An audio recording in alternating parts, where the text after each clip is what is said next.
روشنی سب کے لیے۔ الحمدللہ رب العالمین، تمام تعریف اللہ بزرگ و برتر کے لیے جو ہمارا خالق، ہمارا مالک، ہمارا پالنہار ہے۔ بے حساب درود و سلام مصطفیٰ کریم علیہ الصلوۃ والسلام کی ذات اقدس پر کہ آپ ہی کے طفیل کارخانہ قدرت رواں دواں ہے۔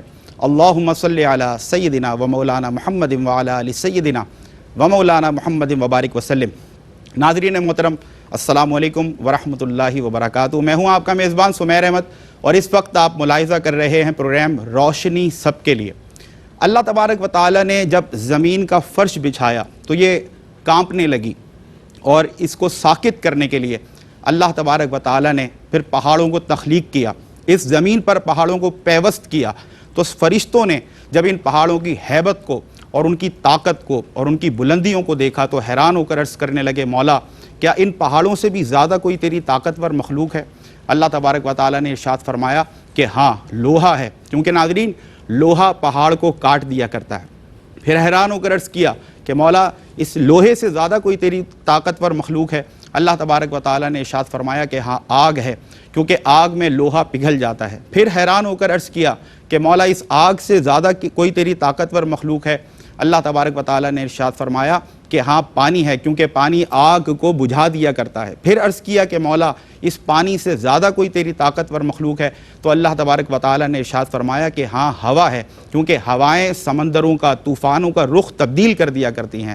پھر حیران ہو کر عرض گزار ہوئے کہ مولا ان ہواؤں سے زیادہ کوئی تیری طاقتور مخلوق ہے؟ تو اللہ تبارک و تعالیٰ نے ارشاد فرمایا کہ ہاں، ابن آدم کا وہ دایاں ہاتھ ہے کہ جب وہ اس سے صدقہ کرتا ہے اور بائیں کو خبر نہیں ہوتی۔ تو ناظرین محترم، آپ سمجھ گئے ہوں گے کہ کس قدر اسلام میں اہمیت دی گئی ہے خدمت خلق کو، اور خاص طور پر انفاق فی سبیل اللہ کو۔ اور کیونکہ خدمت خلق کا جو موضوع ہے وہی آج کا ہمارا موضوع ہے، لیکن اس کا جو سب ٹائٹل ہے وہ انفاق فی سبیل اللہ، یعنی کہ اللہ کی رضا کے لیے اللہ کے بندوں پر اپنے مال کو خرچ کرنا، یہی آج کا موضوع ہے کہ مالی طور پر ہم کس انداز سے اللہ کی مخلوق کی خدمت کر سکتے ہیں۔ اس حوالے سے انشاءاللہ سوالات شامل کریں گے اور کوشش کریں گے قرآن و حدیث سے نہ کہ صرف آپ تک یہ روشنی پہنچے کہ کتنی اہمیت اور ضرورت کا حامل یہ موضوع ہے، بلکہ ساتھ ساتھ یہ بھی ہمارے مفتیان کرام، ہمارے محترم اسپیکرز کوشش کریں گے کہ ایک موٹیویشن، ایک ترغیب آپ تک پہنچائی جائے، تاکہ ہر وہ بندہ مومن جو صاحب ثروت و دولت ہے وہ اللہ کی رضا کے لیے اللہ کی مخلوق کی مالی خدمت کرتے ہوئے اپنی دنیا کو بھی روشن کر سکے اور اپنی آخرت کو بھی۔ ہمارے ساتھ حسب معمول، حسب روایت صاحبان علم و دانش تشریف فرما ہے۔ آپ پہلی جو شخصیت ہیں، دیرینہ وابستگی ہے درس و تدریس سے اور ARYQ-TV سے بھی آپ ان کی گفتگو ملاحظہ بھی کرتے ہیں اور پسند بھی کرتے ہیں۔ مفتی محمد خرم اقبال رحمانی صاحب موجود ہیں۔ السلام علیکم ورحمۃ اللہ۔ وعلیکم السلام ورحمۃ اللہ وبرکاتہ۔ جزاک اللہ سر، آپ کی آمد کا خیر مقدم، بہت شکریہ۔ اور آپ کے ساتھ ایک اور علمی شخصیت اور آپ کی بھی درس و تدریس سے دیرینہ وابستگی، خاص طور پر آج کے نوجوان کے سینے کو قرآن و حدیث کی روشنی سے اور اللہ اور اس کے رسول کی محبت سے منور کرنے کی سعادت حاصل کرتے ہیں۔ دیرینہ خدمات ہیں آپ کی ARYQ-TV پر بھی اور علمی میدان میں بھی۔ ڈاکٹر عاطف اسلم راؤ صاحب موجود ہیں۔ السلام علیکم ورحمۃ اللہ۔ وعلیکم السلام ورحمۃ اللہ۔ ڈاکٹر صاحب آپ کا بھی خیر مقدم، جزاک اللہ۔ اور ناظرین بلا تاخیر موضوع کی جانب بڑھتے ہیں، اور پہلا سوال جو میں مفتی محمد خرم اقبال رحمانی صاحب سے کرنے چلا ہوں، سر اللہ تبارک و تعالیٰ نے قرآن و حدیث میں خدمت خلق کے حوالے سے جو کمانڈمنٹس، جو احکامات اور جو ہدایات، جو انسٹرکشنز دی ہیں وہ کیا ہیں؟ بسم اللہ الرحمن الرحیم والصلاة والسلام علی رسولہ الکریم، اما بعد۔ سمیر صاحب، سب سے بنیادی بات تو یہ ہے کہ الحمدللہ اللہ پاک نے ہمیں ایک ایسے دین کے ساتھ وابستہ فرمایا کہ جو اپنے پیروکاروں کو صرف عبادت نہیں سکھاتا، اللہ، اور عبادت کا ایک محدود پیمانہ نہیں عطا کرتا کہ یہ چند رسومات ہیں جن کو مخصوص اوقات میں ادا کر لیں تو آپ کی بس عبادت ہو گئی یا آپ کو اپنے رب کا قرب مل جائے گا۔ صحیح، بلکہ اس میں عبادت کا جو پیمانہ ہے وہ انتہائی وسیع ہے، اور اس کی وسعت کا عالم یہ ہے کہ ایک مومن کی زندگی کا ہر لمحہ عبادت ہے۔ اللہ، ہر وہ لمحہ خوبصورت دین ہے، ہر وہ لمحہ جو اس کے رب کی فرما برداری اور پیارے نبی علیہ الصلوۃ والسلام کی اطاعت کے اندر گزرتا ہے، ہر وہ عمل جسے وہ دنیا سے کوئی بدلے کو دنیا کی کوئی منفیت حاصل کرنے کے لیے کر رہا ہو، لیکن اپنے رب کے حکم کی بجا آوری اور پیارے آقا صلی اللہ علیہ وسلم کی سکھائے ہوئے طریقے کے مطابق کرے تو وہ بھی عبادت بن جاتا ہے۔ گویا کہ آپ یہ فرما رہے ہیں کہ اگر پانی بھی سنت کے مطابق پیے تو وہ پانی پینا بھی عبادت بلا شبہ بلا شبہ ہماری زندگی کا ہر عمل ایک ایسا خوبصورت دین اللہ نے عطا فرمایا۔ اور پھر اس کے اندر ہمیں جب ہم قرب الہی کی بات کرتے ہیں تو قرب الہی کے متعلق قرآن کو پڑھ کر دیکھیں یا رسول اللہ کی احادیث کو پڑھ کر دیکھیں تو سب سے زیادہ جو ترغیب دی گئی ہے نا وہ یہ دی گئی ہے کہ جو اللہ کی مخلوق کے جتنے قریب ہے وہی پروردگار کے اتنے قریب ہے۔ جو اللہ کی مخلوق کے دل میں گھر کر جاتا ہے، اللہ کی مخلوق کی خدمت کر کر انہیں راضی کر لیتا ہے، پروردگار بھی ان سے راضی ہو جاتا ہے۔ کیا بات! یہی وجہ ہے کہ خدمت کے جتنے شعبے ہیں ان تمام تر شعبہ جات میں پیارے آقا صلی اللہ علیہ وسلم کی سیرت کامل اکمل مکمل نمونہ ہے ہمارے لیے۔ بے شک۔ اور حدیث مبارکہ کی طرف اگر ہم دیکھیں تو بخاری شریف کی جو حدیث مبارکہ جو بالکل ابتدا کے اندر نزول وحی کی کیفیات کے اندر جب بیان کی جاتی ہیں تو پیارے آقا صلی اللہ علیہ وسلم پر جو نزول وحی کی کیفیت تھی اس کیفیت کے ساتھ جب اب آپ نے کاشان اقدس پہ تشریف لے کر آئے اور ام المؤمنین حضرت سیدہ خدیجہ الکبریٰ رضی اللہ تعالی عنہ نے جو تحسین آمیز کلمات پیارے آقا صلی اللہ علیہ وسلم کے ارشاد فرمائے، حالانکہ حضور نے بھی اعلان نبوت نہیں فرمایا، ٹھیک ہے نا، لیکن جو کلمات آپ نے ارشاد فرمائے وہ آج بھی سیرت کی کتابوں میں احادیث کی کتابوں میں مرقوم ہے۔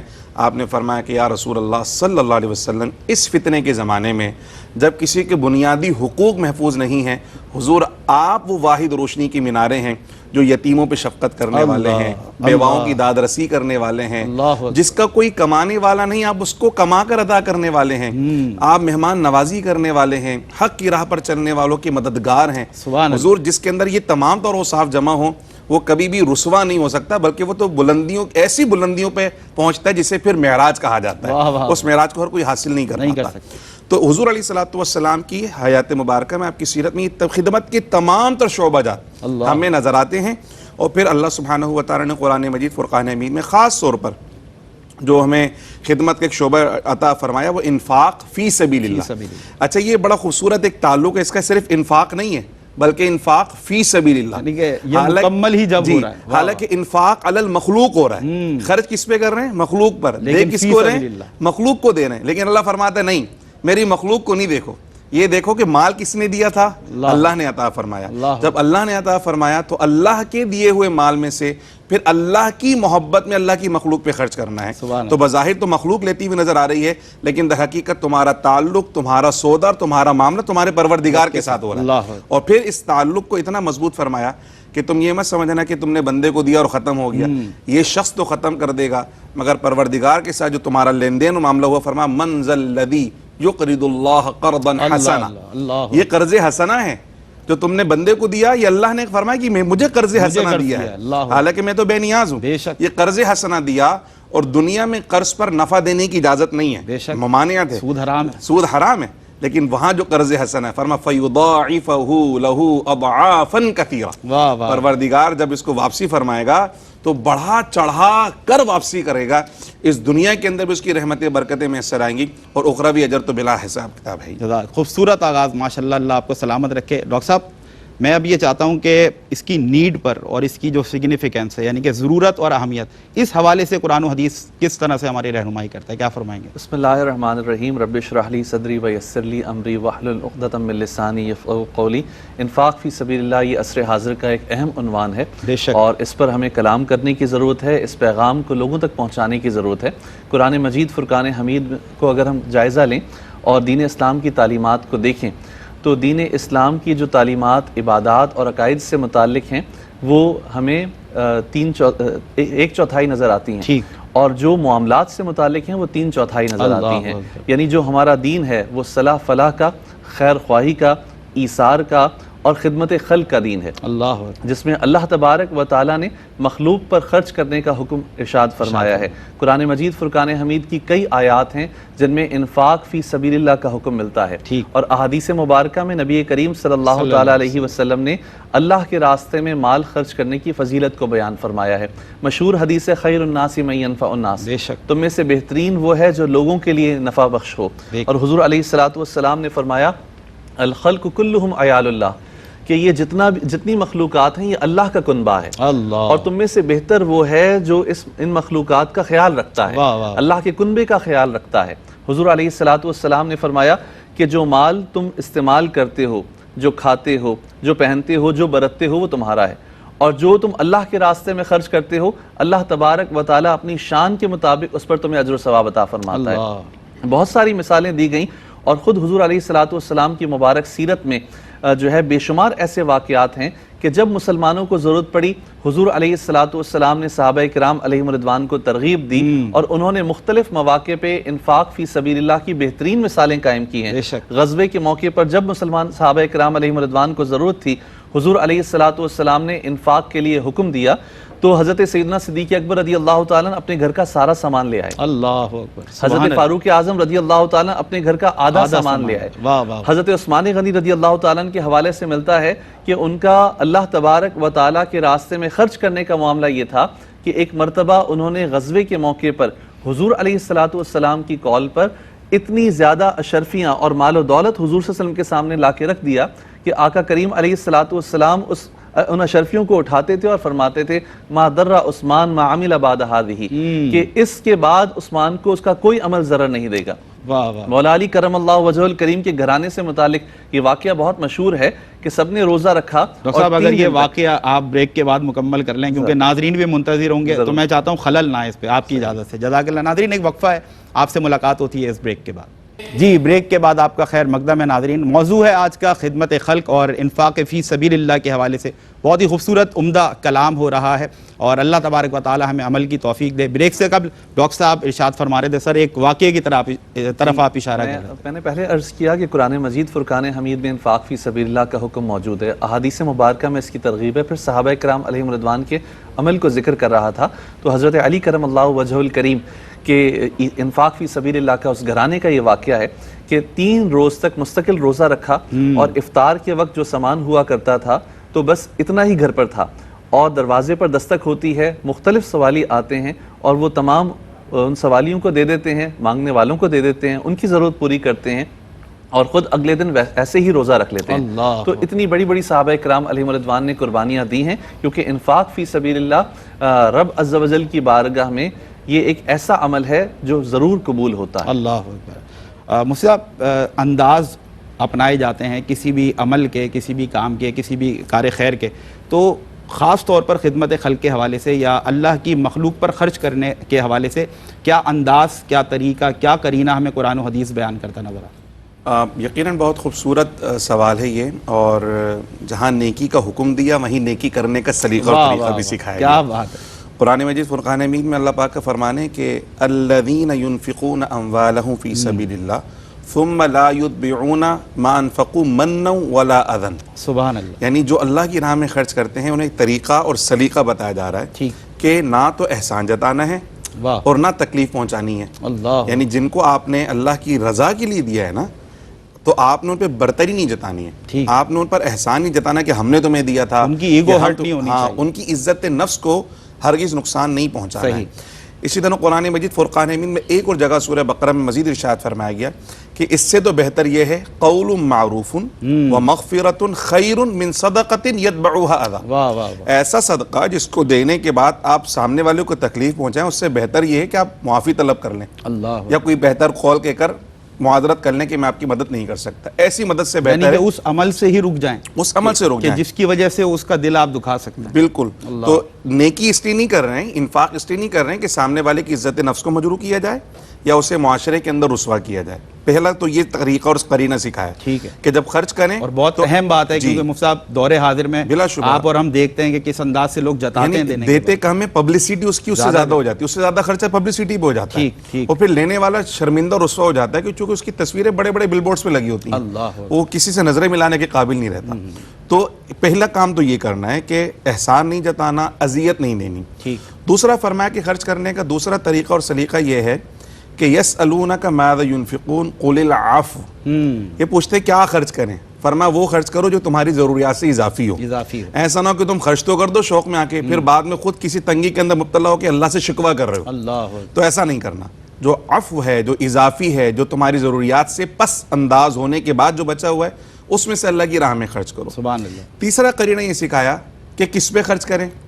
فرمایا یسألونک ماذا ينفقون، فرمایا قل ما انفقتم من خیر فللوالدین والاقربین والیتامى والمساکین وابن السبیل. کیا سیکوینس بتایا، یہ سیکوینس بیان کیا. کہا جب خرچ کرنے کی باری آئے تو سب سے پہلے قریب والوں پہ خرچ کرنا ہے، پھر اس کے بعد رشتہ داروں کا، سب سے پہلے والدین کا آیا. اچھا ابھی کیا ہے کہ وہ بچے جب کمانے لگ جاتے ہیں تو وہ والدین نظر انداز ہو جاتے ہیں، حالانکہ والدین نے اپنے پوری زندگی ان پہ خرچ کی ہوتی ہے. پہلا حق ان کا، پہلا حق ان کا ہے، سب سے پہلا حق ان کا ہے. اور ایک ہمارے وہاں ایک غلط کانسیپٹ یہ ہے کہ کسی فقیر کو دیں گے تو شاید صدقے کا ثواب ملے، حالانکہ پیارے آقا صلی اللہ علیہ وسلم کا فرمان ہے کہ اپنے اہل خانہ کو بھی جو تم کھلاتے ہو نا اس پر بھی صدقے کا ثواب ملتا ہے. ٹھیک، یہ پرسیپشن درست ہونا چاہیے. بالکل. تو والدین کو بھی کھلانا، فرمایا سب سے پہلے خرچ کرنے کا کس پہ؟ والدین پہ، پھر اقربا رشتہ داروں پر، پھر یتیموں پر، پھر مسکینوں پر، پھر مسافروں پر. تو جن کا نمبر سب سے بعد میں ہم سب سے پہلے ان کو فوقیت دے رہے ہوتے ہیں. اسی طرح اقربا کو بالکل جھڑک رہے ہوتے ہیں، نظر انداز کر رہے ہوتے ہیں. تو یہ نیکی کرنے کا سلیقہ اور طریقہ قرآن مجید فرقان حمید نے سکھایا کہ نیکی کرو تو اس کیفیت میں کرو. پھر وہ حدیث شریف جو آپ نے ایک واقعے کے ساتھ آپ نے کی، پیارے آقا صلی اللہ علیہ وسلم کا فرمان بھی ہے کہ اس طرح اللہ کی راہ میں دو کہ سیدھے ہاتھ سے دو تو بائیں ہاتھ کو خبر نہیں ہونی چاہیے. بے شک. یعنی اتنی خاموشی کے ساتھ صدقہ کرنا چاہیے، اتنی خاموشی کے ساتھ مدد کرنی چاہیے. البتہ اس کی ایک جہت یہ بھی ہو سکتی کہ ترغیب دینا، سرم و اعلانیہ. ہاں ترغیب دینا. اگر ترغیب دینا مقصود ہے کہ میں اکیلا کام کر رہا ہوں، شاید میں زیادہ لوگوں تک اس کا نفع نہ پہنچا سکوں، لیکن ایسے اصحاب خیر ہیں کہ اگر میں اپنی نیکی کا چرچا کرتا ہوں یا ان کو دکھاتا ہوں، ان کو بتاتا ہوں، تو وہ اصحاب خیر بھی میرے ساتھ شامل ہو جاتے ہیں کہ یار ہماری طرف سے بھی یہ غریبوں تک مدد. کیا یہ کہہ سکتے ہیں اگر آپ انڈیویجول کیپیسٹی میں ایسا کر رہے ہیں تو بہتر راستہ یہ ہے کہ آپ خاموشی سے کر لیں، لیکن کولیکٹیولی اگر کوئی ایسا کام ہو رہا ہے کار خیر ہے تو اس میں بہتر ہے کہ اس کو ترغیب دلائیں. بہت اچھا اضافہ کیا میری گفتگو میں، اور میں اسے جان نہیں پا رہا تھا. حقیقتاً یہی ہے کہ جو انڈیویجول ہیں نا ایفرٹس ہیں وہ خاموشی سے ہونی چاہیے بالکل، لیکن جہاں کلیکٹیو اجتماعیت ہے اور بھی لوگوں کے عطیات جمع ہے تو اس میں پھر یقیناً سب کو بتانا بھی چاہیے، موٹیویٹ کرنا چاہیے، ترغیب کرنا چاہیے. تو یہ ہے خرچ کرنے کا طریقہ اور سلیقہ. جزاک اللہ. ڈاکٹر صاحب انفاق فی سبیل اللہ، تو اس میں ظاہر سی بات ہے کہ پوری دنیا یہ بات جانتی ہے، تمام انسان یہ بات جانتے ہیں، خاص طور پہ مسلمانوں کا یہ عقیدہ ہے کہ اللہ رب العزت جسے چاہے وہ بے حساب رزق عطا کرتا ہے. لیکن اس کے باوجود ایک تو مسلمانوں سے یہ تقاضا کیا گیا کہ وہ اللہ کی رضا کے لیے اللہ کے بندوں پر خرچ کریں. تو سر آپ کو مقصد یا حکمت کیا نظر آتی ہے اس کے پیچھے؟ دیکھیے، مال کی طرف انسان کا قلبی رجحان ہوتا ہے، میلان ہوتا ہے مال کی طرف. تو اس رجحان کو کم کرنے کے لیے اور اس تصور کو ذہن میں پیدا کرنے کے لیے کہ جو کچھ اللہ تبارک و تعالیٰ کی طرف سے عطا کردہ ہے وہ اللہ تعالیٰ کے راستے میں خرچ کیا جائے. سبحان اللہ. اسی لیے انفاق فی سبیل اللہ کی بار بار ترغیب دی گئی ہے تاکہ دل سے مال کی محبت نکلے اور مخلوق کی جو خدمت کر کے اللہ تبارک و تعالیٰ کی بارگاہ میں اپنے درجات بلند کیے جائیں. کیونکہ اللہ تبارک و تعالیٰ نے مالی اعتبار سے سب کو برابر نہیں رکھا. اللہ تبارک و تعالیٰ کی اپنی حکمت سے تقسیم کی گئی ہے. تو اس لیے جو مالدار ہیں وہ اپنے سے کم لوگوں پر، غریبوں پر خرچ کریں اور انہیں اس قابل کریں کہ ان کی ضروریات پوری ہوں، اور ساتھ ساتھ عزت نفس کا بھی خیال رکھیں. جیسا کہ ابھی گفتگو ہو رہی تھی کہ جب کسی کو دیں تو اس انداز سے نہ دیں کہ اسے تکلیف پہنچے. بنیادی مقصد یہ بیان کیا گیا ہے کہ لوگوں کی ضروریات کا خیال رکھیں، کیونکہ لوگوں کی ضروریات کا خیال رکھنا یہ انسان کو دنیا میں بھی اور آخرت میں بھی اس کا فائدہ ہوگا. احادیث مبارکہ میں بڑے مضامین اس انداز سے آئے ہیں کہ جو اللہ کے راستے میں خرچ کرتا ہے اللہ تبارک و تعالیٰ غیب سے اس کی مدد کرتا ہے. جیسے حضور علیہ الصلوۃ نے بنی اسرائیل کے 3 لوگوں کا واقعہ بیان فرمایا کہ ان تینوں کو مال کی وجہ سے اللہ تبارک و تعالیٰ نے آزمائش میں مبتلا کیا. انہیں ان کی مرضی کا مال دیا اور مال کی کثرت دی تینوں کو. پھر 2 کو امتحان دینے کے لیے اللہ تبارک و تعالیٰ نے فرشتے کو بھیجا، اور فرشتے نے جب اس سے کہا کہ اللہ کے راستے میں مال خرچ کرو تو انہوں نے انکار کر دیا. اور یہ غالباً انسانی شکل میں آیا. جی انسانی شکل میں، انہی کی شکل میں آیا جو پہلے ان کو بیماری تھی. جیسے ایک کے جسم پہ بال نہیں تھے، تو ایک نابینا تھا، تو ایک کوڑ کے مرض میں مبتلا تھا. اس طرح کے 3 مختلف بیماری کی حالت میں وہ آئے ان کے پاس آیا. میں مختصر عرض کر رہا ہوں. تو پھر اللہ تبارک و تعالیٰ کبھی دے کر آزماتا ہے، کبھی لے کر آزماتا ہے. تو اس طریقے سے وہ 2 لوگ جو کامیاب نہیں ہوئے اور انہوں نے اللہ کے راستے میں خرچ نہیں کیا، اللہ تبارک و تعالیٰ نے انہیں ان کی پچھلی حالت پر لوٹا دیا. اور جس نے اللہ تبارک و تعالیٰ کے راستے میں خرچ کیا اسے فرشتے نے مجدہ سنایا کہ یہ تمہاری آزمائش تھی، اللہ تعالیٰ نے اس میں تمہیں کامیاب کر دیا، تو یہ مال تمہارے پاس رہے گا اور اللہ تعالیٰ سے مزید برکتیں عطا فرمائے گا. تو یہ یاد رہنا چاہیے کہ اللہ کے راستے میں جب ہم خرچ کرتے ہیں تو یہ اللہ سے تجارت ہے، اور جو اللہ سے تجارت کرتا ہے وہ کبھی خالی ہاتھ نہیں رہتا، وہ خالی دامن نہیں رہتا۔ اللہ تبارک و تعالیٰ اپنی شان کے مطابق اسے بدلہ دیتا ہے۔ دنیاوی اعتبار سے بھی دیکھیں، ہم جب ہم کسی کو تحفہ دیتے ہیں تو اگر وہ ہم سے بہتر حیثیت رکھتا ہے تو اپنی حیثیت کے مطابق دیتا ہے۔ تو یہ کیسے ہو سکتا ہے کہ ہم اللہ کے راستے میں خرچ کریں اور رب عز و جل جس کے پاس خزانوں کی کمی ہی نہیں ہے وہ ہمارے مال کو کم کر دے؟ تو حضور علیہ الصلوۃ والسلام نے خاص طور پر یہ فرمایا کہ صدقہ تمہارے مال کو کم نہیں کرتا، تمہارے مال کو بڑھا دیتا ہے، اور ترغیب کے لیے فرمایا کہ تم سب اللہ کے راستے میں صدقہ کرو۔ صحابہ نے کہا یا رسول اللہ صلی اللہ علیہ وسلم اگر ہمارے پاس اتنا نہیں کہ ہم صدقہ کر سکیں تو پھر ہم کیا کریں؟ حضور علیہ الصلوۃ والسلام نے فرمایا پھر تم نیکی کا حکم دو اور برائی سے لوگوں کو روکو، تو یہ بھی اللہ کی بارگاہ میں صدقہ کرنے کے برابر ہے۔ واہ واہ، سبحان اللہ۔ اور ناظرین، مالی فوائد اپنی جگہ، جب انسان صدقہ کرتا ہے تو دیگر بہت سے فوائد اس کو حاصل ہوتے ہیں۔ یہ ایک طرح کی پروٹیکٹنگ شیلڈ ہے، آپ سمجھ لیں آسمانی آفات و بلیات سے انسان کو محفوظ کر دیا جاتا ہے، کتنی مصیبتوں کو ٹال دیا کرتا ہے یہ صدقہ۔ اور ہم نے یہ دیکھا اللہ کی رضا کے لیے جو لوگ دل کھول کر صدقات کرتے ہیں، اللہ کی راہ میں اللہ کے بندوں پر خرچ کرتے ہیں، ان کی نسلیں ہم نے دیکھا کہ اس سے فائدہ اٹھاتی نظر آتی ہیں۔ انشاءاللہ کنکلوڈ کریں گے اس پروگرام کو اس بریک کے بعد، ہمیں امید ہے آپ کا اور ہمارا ساتھ رہے گا۔ ویلکم بیک ناظرین، اب موضوع ہے آج خدمت خلق، اور کیٹیگوریکلی گفتگو کی جا رہی ہے انفاق فی سبیل اللہ کی رضا کے لیے اللہ کے بندوں پر مال کو خرچ کرنا۔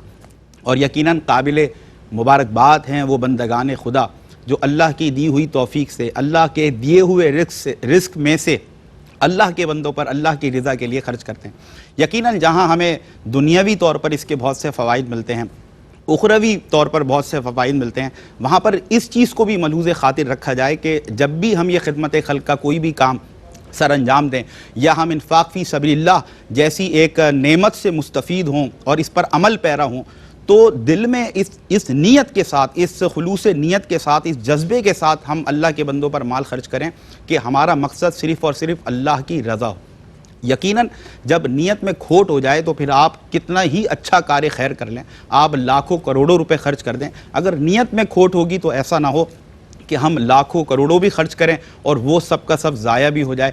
تو آپ سمجھ لیں انٹیلیجنس کا تقاضا، مطلب آپ سمجھ لیں عقل مندی کا تقاضا یہی ہے کہ جب اللہ نے آپ کو یہ توفیق دی ہے کہ آپ کو مال و دولت سے بھی نوازا ہے اور آپ کو لوگوں پر خرچ کرنے والا بھی بنایا ہے، تو میں اور آپ اپنے گریبانوں میں جھانکیں، اپنی نیتوں کو ستھرا کر لیں تو کیا ہی بات ہے، تاکہ دنیاوی جو آپ سمجھ لیں فوائد ہیں وہ بھی ہمیں حاصل ہو سکیں اور آخرت میں بھی اللہ کی رضا کے پروانے ہمیں عطا کیے جائیں۔ اور یہی بلکہ سوال بنا کر میں مفتی محمد خرم اقبال رحمانی صاحب سے یہ سوال کرنے لگا ہوں، سر دنیاوی طور پر اور اخروی طور پر کیا فوائد ہمیں خدمت خلق سے یا انفاق فی سبیل اللہ سے حاصل ہوتے ہیں؟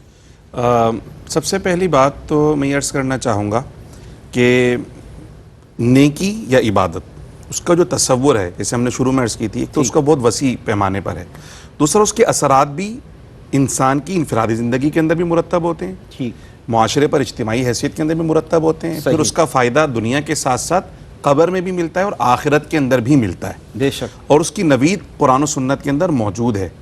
لیکن سب سے پہلے ایک طرز عمل اللہ سبحانہ و تعالیٰ نے انفاق فی سبیل اللہ کی رغبت کے حوالے سے جو ارشاد فرمایا انفقوا مما رزقناکم، اس میں سے خرچ کرو جو ہم نے تمہیں دیا، ٹھیک ہے۔ اسی طرح سورہ بقرہ کی ابتدائی آیت پڑھتے وَمِمَّا رَزَقْنَاهُمْ يُنْفِقُونَ، اس میں سے خرچ کرتے ہیں جو ہم نے انہیں دیا۔ تو جب خرچ کرنے کی بات آئے تو انسان تھوڑا سا اس بارے میں اس کو ریئلائز کرایا جا رہا ہے کہ جو تم کو خرچ کر رہے ہو تم یہ کوئی ہماری ذاتی کمائی نہیں ہے، بظاہر ایسا لگ رہا ہے لیکن حقیقت میں اللہ کی عطا ہے۔ بلکہ دیکھا جائے مفتی صاحب تو کتنی خوبصورت بات ہے کہ پہلے جب تک یہ انٹینشن نہیں ہوگی کہ جو میں خرچ کر رہا ہوں میرا ذاتی نہیں بلکہ میرے اللہ کا دیا ہوا ہے، اور جب یہ انٹینشن بن جائے گی تو خود بخود آسان طریقے سے لوگ بالکل مطلب دینے کا دل چاہے گا، اور پھر یہ کیفیت ہوگی کہ پروردگار کی مہربانی تو دیکھیں، اس نے سب کچھ دیا لیکن جب اس کی راہ میں خرچ کرنے کی بات آئی تو سب کچھ نہیں مانگا۔ کیا فرمایا بھائی جو تمہاری ضرورت سے زائد ہے اس میں سے کچھ دے دینا۔ زکوٰۃ کی بات آئی تو فرمایا صرف 40واں حصہ، صرف 40واں حصہ یعنی 2.5% صرف، باقی 97% بچا کے رکھو، اس میں کوئی پریشانی کی بات نہیں ہے۔ اتنا مختصر اور قلیل سا حصہ، 2.5% کی بھی ٹینشن نہیں لینا۔ ہاں، وہ دینے کے بعد پھر کیا فرمایا کہ اب یہ جو تم نے دے دیا ہے نا، فرمایا یہ تمہارے ظاہری مال کو بھی پاک کرے گا اور تمہارے باطن کو بھی پاک کرے گا، یعنی اس سے جو تمہاری اندر خرابیاں اور برائیاں پیدا ہو رہی تھیں وہ بھی دور ہو جائیں گی، اور اخروی فوائد اور نتائج بھی یقیناً اس کے حاصل ہونے والے ہیں۔ پھر اس کے بعد ایک چیز ہمیں نظر آتی ہے کہ جب یہ سرکل ہوتا ہے، یعنی انفاق فی سبیل اللہ کا سرکل ہوتا ہے، تو یہ سرکولیشن آف ویلتھ ہے، اور یہ ارتکاز دولت کی ایک نفی ہے، یعنی دولت چند ہاتھوں کے اندر نہیں رہنی چاہیے، بلکہ اس دولت کو دنیا کے مختلف لوگوں کے درمیان تقسیم ہونا، جتنا یہ پروان چڑھے گی۔ دنیا کے بڑے بڑے اکانومسٹ آج یہ مان رہے ہیں کہ جس معیشت میں سرکولیشن یا ڈسٹریبیوشن آف ویلتھ جتنی زیادہ ہوگی اتنا ہی زیادہ وہاں کی معیشت جو ہے وہ پروان بلا شبہ۔ دیکھیں دو قدرتی اگر ہم مثالیں دینا چاہیں، ایک پانی ہے، اگر رک جائے تو سڑ جاتا ہے، اللہ۔ اسی طرح جسم کا خون جب تک سرکولیشن چل رہی ہے، سانسوں کی روانی بھی ہے اور حرارت بھی ہے، اور جیسے یہ رکا آپ سمجھیں کہ آپ انتقال فرما جائیں گے اور آپ کی زندگی ختم ہو جائے گی۔ یہی کیفیت دولت کی ہے، جب تک معاشرے میں سرکولیٹ کر رہی ہے معاشرہ زندہ ہے، اور جہاں اس کی سرکولیشن آپ نے روک دی، معاشرے میں تعفن اور بدبو، مہنگائی اور چوری ڈکیتی، ساری کی ساری جو چیزیں ہمیں نظر آ رہی ہیں، اس کی وجہ بنیادی وجہ یہ ہے۔ تو فرمایا کئی لا یکون دولۃ بین الاغنیاء منکم، یہ دولت تمہارے امیروں کا جو ہے نا وہ خاصہ بن کے نہ رہ جائے بلکہ لوگوں میں تقسیم ہونی چاہیے۔ تیسری چیز فرمایا کہ یہ جو معاشی جو تقسیم ہے یہ اللہ کی ہے، سارے برابر نہیں ہو سکتے۔ نحن قسمنا بینہم معیشتہم فی الحیاۃ الدنیا ورفعنا بعضہم فوق بعض درجات لیتخذ بعضہم بعضا سخریہ۔ تو برابری کے بارے میں نہ سوچیں، یہ اللہ پاک نے جیسے آنکھیں ان کی اپنی اہمیت ہے، کانوں کی اپنی اہمیت ہے، پاؤں کی اپنی اہمیت ہے، اور پاؤں کی انگلیوں کی اپنی اہمیت ہے۔ وہ انگلیاں بولیں کہ ہمیں آنکھوں جیسا مقام نہیں ملا، یہ بے وقوفی ہے، ان کی اپنی اہمیت ہے، آنکھوں کی اپنی اہمیت ہے۔ تو معاشرے کے ہر طبقے کی اپنی اپنی جگہ اہمیت ہے، اس کو سمجھنا چاہیے۔ یہ برابری نہیں ہو سکتی، ہمارے رب کا انتخاب، ہمارے رب کا تقسیم، ہمارے رب کی طرف سے۔ ہمیں کیا فرمایا گیا؟ وفی اموالہم حق معلوم للسائل والمحروم، تمہیں وافر اس لیے دیا ہے، دینے والا تو وہ ہے، لیکن تمہیں اس لیے دیا کہ وہ تمہارے ہاتھ سے دلوانا چاہتا ہے۔ اب مومن کا طریقہ کار تو یہی ہے، جیسے ڈاکٹر صاحب نے ارشاد فرمایا صحابہ کی پوری زندگی نظر آتی ہے، اللہ نے دیا، اللہ کی محبت میں سب کچھ قربان کر دیا، سب کچھ خرچ کرنے کے بعد بھی اللہ نے پھر سے نواز دیا، دولت ختم نہیں ہوئی، بلکہ سیدنا عثمان غنی، سیدنا ابوبکر صدیق کے محلات اور مکانات آج بھی مکہ مکرمہ اور مدینہ منورہ میں موجود ہیں، اور اس سے آج بھی لوگ فائدہ حاصل کر رہے ہیں، ہزاروں سال گزرنے کے باوجود، کئی سو سال گزرنے کے باوجود۔ اور پھر کافر کا طریقہ کار کیا ہے؟ کافر کا طریقہ بھی فرمایا کہ کافر یہ کہتا ہے کہ ہم کھلائیں، اللہ چاہتا تو خود کھلا دیتا۔ فرمایا کفار کا طریقہ، مومن کا طریقہ نہیں ہے۔ مومن یہ کہتا ہے کہ میرے رب نے مجھے دیا، آدھی روٹی اپنے بھائی کو دے دیتا ہوں تاکہ اس کا بھی پیٹ بھر جائے۔ واہ واہ واہ۔